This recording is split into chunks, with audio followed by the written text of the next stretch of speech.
প্রায় 18 মাস ধরে বিভিন্ন টালবাহানায় থমকে ছিল কাজ, আর সেটাই শেষ হতে চলেছে মাত্র 120 ঘন্টারও কম সময়ে।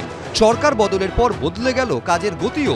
যুদ্ধকালীন তৎপরতায় চলছে চিংড়িঘাটা মেট্রোর দ্বিতীয় দফার কাজ। গত সপ্তাহে চিংড়িঘাটায় 366 মিটার অংশের আটকে থাকা কাজ শুরু হয়। প্রথম দফায় 317 ও 318 নম্বর পিলারের ওপরে বসানো হয় কংক্রিটের গার্ডার। শুক্রবার থেকে দ্বিতীয় দফায় 318 ও 319 নম্বর পিলার পর্যন্ত গার্ডার বসানোর কাজ শুরু হয়েছে। নিউ গড়িয়া থেকে বিমানবন্দর। মমতা বন্দ্যোপাধ্যায়ের সরকারের আমলে প্রায় 1.5 বছর ধরে অনুমতি জটে আটকে ছিল মেট্রো প্রকল্পের অরেঞ্জ লাইনের এই কাজ। মেট্রো রেল কর্তৃপক্ষের সঙ্গে রাজ্য সরকারের টানাপোড়েনের জল গড়ায় হাইকোর্ট থেকে সুপ্রিম কোর্ট পর্যন্ত, কিন্তু কাজ শুরু হয়নি। অথচ রাজ্যে বিজেপি সরকার ক্ষমতায় আসার পরই তড়িঘড়ি কাজ শুরু হয়ে যায়। এই মুহূর্তে আমরা রয়েছি চিংড়িহাটা মোড়ে। গত সপ্তাহে প্রথম দফার কাজ একেবারে শেষ হয়ে গিয়েছিল। বাকি যে অংশ জোড়ার কাজ তা কিন্তু ইতিমধ্যে শুরু হয়েছে এবং দেখা যাচ্ছে যে ইতিমধ্যে ক্রেন সেট করা হয়েছে এবং এইভাবেই কিন্তু যে কংক্রিটের ভারী যে গার্ডার রয়েছে সেই গার্ডারগুলোকে তোলা হচ্ছে এবং সেগুলোকে সেট করা হচ্ছে। শুক্রবার রাত 8টা থেকে চিংড়িঘাটা মেট্রো প্রকল্পের দ্বিতীয় ধাপের কাজ শুরু হয়, চলবে সোমবার সকাল 8টা পর্যন্ত। দ্বিতীয় দফার কাজের জন্য বন্ধ রাখা হয়েছে উল্টোডাঙ্গাগামী বাইপাসের মূল রাস্তা। সল্টলেক বা নিউ টাউনের দিক থেকে আসা গাড়ি চিংড়িঘাটা মোড় থেকে শুধুমাত্র বাঁ দিকে টার্ন নিতে পারবে, কিন্তু কোনো গাড়ি এখান থেকে ডান দিকে যেতে পারবে না। ডান দিকে যেতে হলে গাড়িগুলিকে মেট্রোপলিটন ক্রসিং থেকে ইউটার্ন নিয়ে আসতে হবে। পাশাপাশি উল্টোডাঙ্গার হাটকো মোড় থেকে বাইপাসের দিকে ঢুকতে পারবে না কোনো পণ্যবাহী গাড়ি।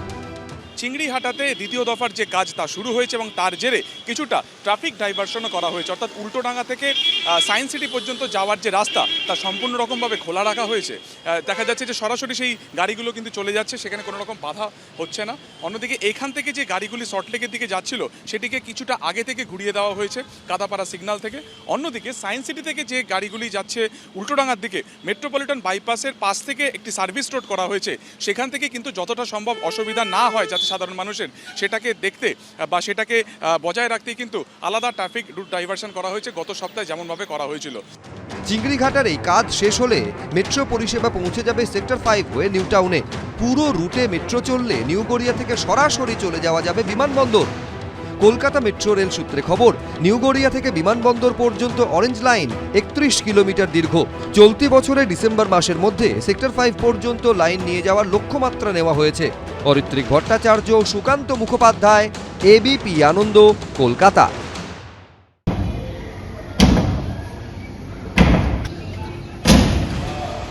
সোনাপাপ্পু মামলায় শুক্রবার কলকাতা মুর্শিদাবাদ মিলিয়ে মোট 9 জায়গায় অভিযান চালায় ইডি।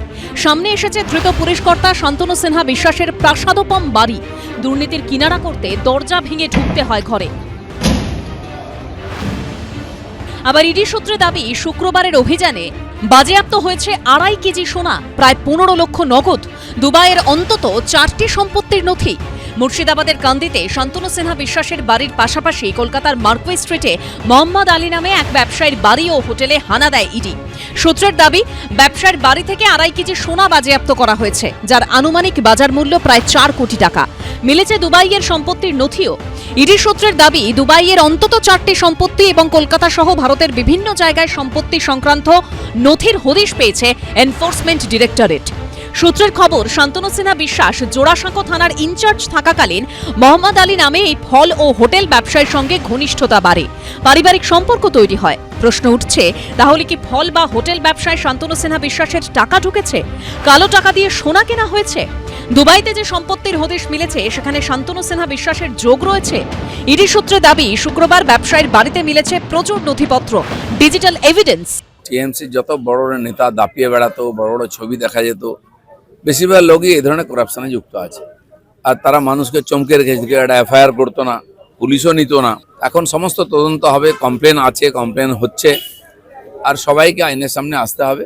আমাদের সরকার এই ধরনের যারা ভ্রষ্টাচারী, অত্যাচারী, কে ক্রিমিনাল, কে ভ্রষ্টাচারী, কাউকে ছাড়বে না। শুক্রবার কলকাতা পুলিশের সাব ইন্সপেক্টর, ব্যবসায়ী থেকে শুরু করে হোটেল মালিকের বাড়িসহ মোট 9 জায়গায় তল্লাশি অভিযান চলে। ইডি সূত্রে খবর, একাধিক জায়গা থেকে তল্লাশি অভিযানে উদ্ধার হয়েছে প্রায় 15 লক্ষ টাকা। এই বিপুল সোনা টাকার উৎসের নেপথ্যেও কি প্রমোটার পুলিশ পলিটিশিয়ানের পিপিপি মডেল? ধরা পড়বে মাথারা?